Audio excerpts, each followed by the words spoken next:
Hello students, इस video में हम बात करने वाले हैं फॉरेन कैपिटल की। फॉरेन कैपिटल क्या होते हैं?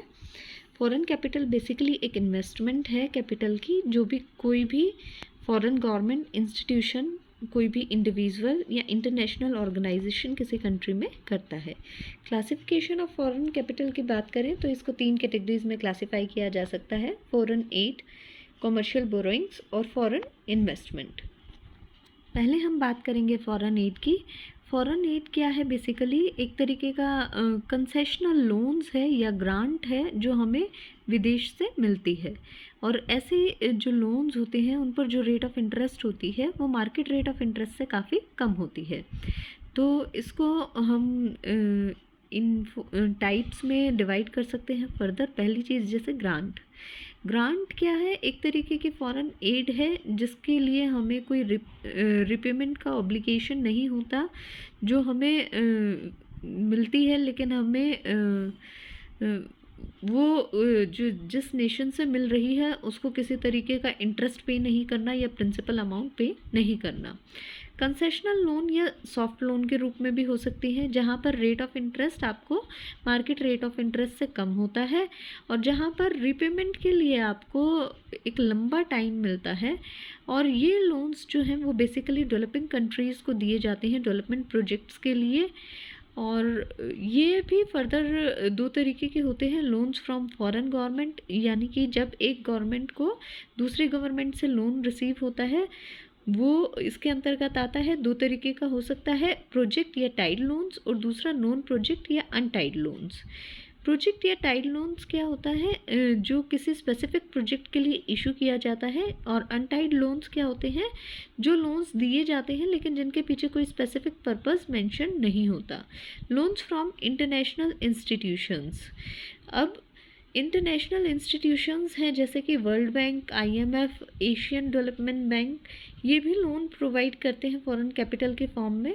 और ये जो लोन्स प्रोवाइड किए जाते हैं वो प्राइवेट और पब्लिक दोनों सेक्टर्स को प्रोवाइड किए जा सकते हैं। फिर हम बात करते हैं कॉमर्शियल बोरोइंग्स की। कॉमर्शियल बोरोइंग्स मतलब एक तरीके के लोन है जो कि फॉरेन बैंक से लिए जा सकते हैं, और इनके पीछे जो रेट ऑफ इंटरेस्ट रहेगी वो कैसे रहेगी? मार्केट रेट ऑफ इंटरेस्ट रहेगी।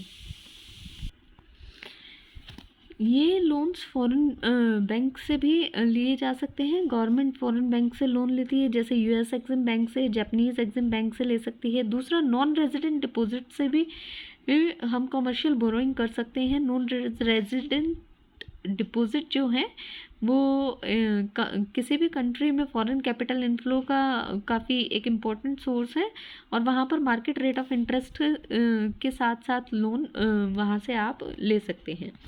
फॉरेन इन्वेस्टमेंट की बात करते हैं फिर हम। फॉरेन इन्वेस्टमेंट क्या है? इन्वेस्टमेंट जो फॉरेन इन्वेस्टर्स करते हैं, चाहे वो शेयर्स में करें, चाहे डिबेंचर्स में करें, चाहे बॉन्ड्स में करें, कि उस पर्टिकुलर नेशन की कंपनी में, उसको हम फॉरेन इन्वेस्टमेंट कहते हैं। शेयर तो एक तरीके का हिस्सा होता है कि कितना हिस्सा आपके पास कंपनी का है या कितनी ऑनरशिप आपके पास है कंपनी की। डिबेंचर और बॉन्ड एक तरीके के इंस्ट्रूमेंट होते हैं जिनके अगेंस्ट आप किसी भी होस्ट नेशन की कंपनी लोन ले सकती है। लेकिन दोनों में फ़र्क क्या होता है कि बॉन्ड्स के पीछे एक तरीके की सिक्योरिटी होती है, लेकिन डिबेंचर्स के पीछे किसी तरह की कोई सिक्योरिटी नहीं एग्जिस्ट करती। तो बॉन्ड आपके कंपैरेटिवली सिक्योर इंस्ट्रूमेंट है, जबकि डिबेंचर कंपैरेटिवली कम सिक्योर इंस्ट्रूमेंट है। लेकिन वहीं दूसरी तरफ बॉन्ड्स पर आपका जो रेट ऑफ इंटरेस्ट है वो कम रहता है, डिबेंचर्स पर रेट ऑफ इंटरेस्ट ज़्यादा रहता है। एक्चुअली क्या हुआ कि फॉरेन एड जो है डेवलपिंग कंट्रीज़ के लिए यदि हम देखें तो रिसेंट टाइम्स में काफ़ी कम हो गई है, और इसीलिए जो डिपेंडेंस है वो कमर्शियल बोरोइंग्स पर बढ़ गई है। और ये जो कमर्शियल बोरोइंग्स पर डिपेंडेंस बढ़ी है, इसके लिए अब गवर्नमेंट्स क्या करती हैं, किसी भी किस्म की फॉरेन कैपिटल को फॉरेन प्राइवेट सेक्टर से इनकरेज करने की कोशिश करती हैं। फॉरेन इन्वेस्टमेंट को भी फर्दर दो हिस्सों में क्लासिफाई किया जाता है, फॉरेन डायरेक्ट इन्वेस्टमेंट और पोर्टफोलियो इन्वेस्टमेंट। पहले हम फॉरेन डायरेक्ट इन्वेस्टमेंट की बात करेंगे। फॉरेन डायरेक्ट इन्वेस्टमेंट का मतलब है कि किसी भी दूसरे नेशन की कंपनी आपके यहाँ पर डायरेक्टली पैसा इन्वेस्ट करे, यानी कि अपने यहाँ पर आपके यहाँ पर क्या करे कि अपनी कोई कंपनी इस्टेब्लिश करे, या फिर आपकी किसी कंपनी में वो शेयर्स खरीद रही है तो इसलिए खरीदे जाएं कि उनका पर्पस क्या हो कि उस कंपनी को वो मैनेज करें और उस कंपनी से जो भी प्रॉफिट लॉस हो रहे हैं उनके लिए वो फिर लायबल हों। अब फॉरेन डायरेक्ट इन्वेस्टमेंट कोलैबोरेशन के फॉर्म में भी हो सकती हैं, और ये कोलैबोरेशन कैसे हो सकता है कि कोई डोमेस्टिक और फॉरेन प्राइवेट कंपनी भी आपस में कोलैबोरेट कर सकती हैं, और जो होस्ट नेशन की गवर्नमेंट है वो फॉरेन कंपनी के साथ मिलकर कोलैबोरेट कर सकती है, जो होस्ट नेशन की गवर्नमेंट है वो फॉरेन गवर्नमेंट के साथ मिलकर भी कोलैबोरेट कर सकती है। फिर बात करें पोर्टफोलियो इन्वेस्टमेंट की, तो पोर्टफोलियो इन्वेस्टमेंट क्या है कि जो फॉरेन इंस्टीट्यूशनल इन्वेस्टर्स हैं या फॉरेन कंपनीज़ हैं वो किसी भी नेशन की कंपनी के जब शेयर्स और डिबेंचर्स खरीदते हैं, लेकिन उस कंपनी का मैनेजमेंट और कंट्रोल जो है वो डोमेस्टिक कंपनी के पास ही रहता है, तो ये आपकी फॉरेन पोर्टफोलियो इन्वेस्टमेंट कहलाती है। और ये जो शेयर्स और डिबेंचर्स खरीदे जाते हैं इनके बदले में उनको जो है कुछ ना कुछ इंटरेस्ट पेमेंट मिलता है। डिबेंचर के बदले में तो फिक्स्ड रेट ऑफ इंटरेस्ट की गारंटी दी जा सकती है, जबकि शेयर्स के बदले में किसी तरह का फिक्स डिविडेंड गारंटी नहीं दी जा सकती। तो क्या मेन डिफरेंस है फॉरेन डायरेक्ट इन्वेस्टमेंट में और पोर्टफोलियो इन्वेस्टमेंट में कि जो फॉरेन इन्वेस्टर्स हैं फॉरेन डायरेक्ट इन्वेस्टमेंट करते हैं तो वो इंटरप्राइज को मैनेज भी करते हैं, लेकिन पोर्टफोलियो इन्वेस्टमेंट में किसी तरीके के मैनेजमेंट में फॉरेन कंपनीज़ का कोई रूल नहीं होता। Foreign direct investments basically long term के कंसिडरेशंस होते हैं जिनको इजीली लिक्विडेट नहीं किया जा सकता, लेकिन पोर्टफोलियो इन्वेस्टमेंट शॉर्ट टर्म के कंसिडरेशंस को ध्यान में रखकर की जाती हैं और इनको इजीली लिक्विडेट किया जा सकता है। नीड ऑफ फॉरेन कैपिटल की बात करें, फॉरेन इन्वेस्टमेंट की क्या ज़रूरत होती है होस्ट नेशन को, क्यों इसको रेज़ करना चाहता है कोई भी नेशन। तो यदि हम बात करें कि आप चाहते हैं कि आपकी इकनॉमी में लेवल ऑफ इन्वेस्टमेंट बढ़े, जो बेसिक इंडस्ट्रीज़ हैं वो डेवलप हो सके, इंफ्रास्ट्रक्चर डेवलप हो सके, आपकी कंट्री में फॉरेन एक्सचेंज की शॉर्टेज ना रहे, और मैनेजरियल और एंटरप्रेन्योरियल एबिलिटी भी आप इम्प्रूव करना चाहते हैं, ये स्किल्स इम्प्रूव करना चाहते हैं, और नेचुरल रिसोर्सेज जो आपकी कंट्री में है आप उनको एक्सप्लॉइट करना चाहते हैं, और इसके अलावा कैपिटल इंटेंसिव प्रोजेक्ट्स सेटअप करना चाहते हैं, टेक्नोलॉजी को इम्प्रूव करना चाहते हैं, या एम्प्लॉयमेंट अपॉर्चुनिटीज़ को जनरेट करना चाहते हैं इकनॉमी में। तो इन सभी ऑब्जेक्टिव्स को पूरा करने के लिए आपको फॉरेन कैपिटल की ज़रूरत होती है। फैक्टर्स इन्फ्लुएंसिंग एफडीआई, यानी कि फॉरेन डायरेक्ट इन्वेस्टमेंट को कौन कौन से फैक्टर्स इन्फ्लुएंस करते हैं। दो तरीके के फैक्टर्स की बात करेंगे, एक सप्लाई साइड फैक्टर्स और दूसरा demand side factors. Supply side factors basically जो सप्लाई को इन्फ्लुएंस करते हैं कहीं ना कहीं, तो पहला आपका आता है availability of labour at low cost. हमें पता है कि जितने भी डेवलप्ड नेशन हैं वहाँ पर लेबर की कॉस्ट ज़्यादा होती है, जबकि डेवलपिंग नेशंस में लेबर बहुत चीप कॉस्ट पर पाया जाता है। तो ऐसे में जितनी भी एमएनसीज़ हैं वो अपने प्रोडक्शन को शिफ्ट कर लेती हैं डेवलपिंग नेशंस में और ऐसे चीप लेबर का फ़ायदा उठाने की कोशिश करती हैं। Availability of raw material, MNCs अपने आप को वहाँ पर लोकेट करना चाहेंगे जहाँ पर good source of raw material उनके पास चीप कॉस्ट में अवेलेबल होगा। जैसे कि यूएस बेस्ड ऑयल रिफाइनरीज़ ने अपने रिफाइनरीज़ को सऊदी अरब में सेटअप किया है, और बेसिकली क्योंकि रॉ मटेरियल को यदि आप इंपोर्ट करते हैं अपने ही नेशन में कंपनी को इस्टेब्लिश करते हैं, प्रोडक्शन बेस बनाते हैं, तो वहाँ पर आपको ह्यूज ट्रांसपोर्टेशन कॉस्ट देनी पड़ती है क्योंकि रॉ मटेरियल बल्कि होता है। तो ऐसे में कंपनी प्रेफर करती है कि वो अपने प्रोडक्शन बेस को रॉ मटेरियल की अवेलेबिलिटी के प्लेस पर ही इस्टेब्लिश करें। लॉन्ग डिस्टेंसेस, एमएनसीज बेसिकली अपने प्रोडक्ट को ग्लोबली बेचना चाहती हैं, और ग्लोबली बेचने के लिए यदि वो अपने तैयार आउटपुट को होम नेशन से दूसरे नेशंस में एक्सपोर्ट करती हैं तो ऐसे में उन्हें बहुत हैवी ट्रांसपोर्टेशन कॉस्ट फेस करनी पड़ती है। और इसको बचाने के लिए एमएनसीज एफडीआई रूट अपनाती हैं और अपने प्रोडक्शन बेस को अलग अलग प्लेसेस पर सेटअप करती हैं। जैसे कोका कोला ने अपने बोटलिंग प्लांट्स को सेटअप किया है 150 नेशंस से ज़्यादा में। फिर अवेलेबिलिटी ऑफ स्किल्ड वर्कफोर्स, जहाँ पर स्किल्ड वर्कफोर्स अवेलेबल होती है वो भी चीप रेट्स पर, वहाँ पर एमएनसीज प्रेफर करती हैं अपने आप को इस्टेब्लिश करना। जैसे कि बहुत सारी एमएनसीज ने आईटी इनेबल्ड सर्विस ऑपरेशन के लिए इंडिया में अपने आप को सेटअप किया है, ताकि वो यहाँ के जो स्किल्ड इंजीनियर्स हैं जो लोअर सैलरी पैकेज पर भी काम करते हैं कंपैरेटिवली, उनका फ़ायदा उठा सकें।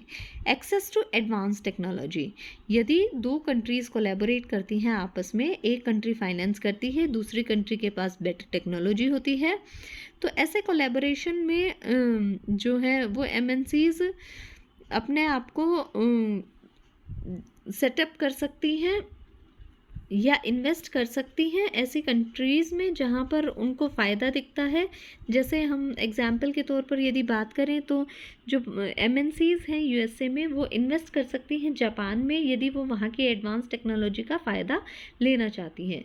तो ये सारे फैक्टर्स थे जो कहीं ना कहीं एमएनसीज़ की सप्लाई को इन्फ्लुएंस करते हैं। अब हम बात करते हैं डिमांड साइड फैक्टर्स की, जो डिमांड को इन्फ्लुएंस करते हैं इन एमएनसीज़ की।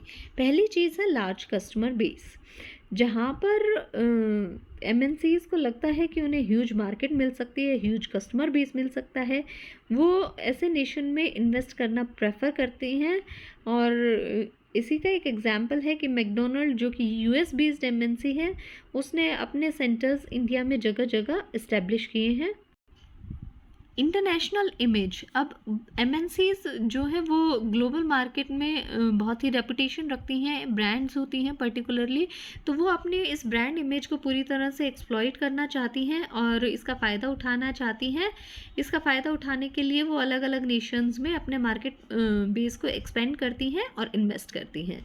लोअर मार्केटिंग कॉस्ट, अब एमएनसीज यदि एक्सपोर्ट रूट अपनाती हैं अपने प्रोडक्ट को बेचने के लिए, तो वहाँ पर उनको बहुत ज़्यादा मार्केट इंटरमीडिएटरीज की ज़रूरत पड़ेगी जो उनके प्रोडक्ट्स को बेचने में हेल्प कर सके। लेकिन ऐसे जो मार्केट इंटरमीडिएटरीज हैं वो ज़्यादा कमीशन चार्ज कर सकती हैं, जिससे उनके प्रोडक्ट का प्राइस बढ़ जाएगा। लेकिन ऐसे में एमएनसीज एफडीआई रूट को अपनाती हैं और अपने खुद के मार्केटिंग सेंटर्स उन पर्टिकुलर होस्ट नेशंस में सेटअप कर लेती हैं जहाँ पर वो अपने सामान को बेचना चाहती हैं, और इससे जो मार्केटिंग एक्टिविटीज़ हैं उन पर एमएनसीज का फुल्ली कंट्रोल इस्टेब्लिश हो जाता है पर्टिकुलर नेशन में।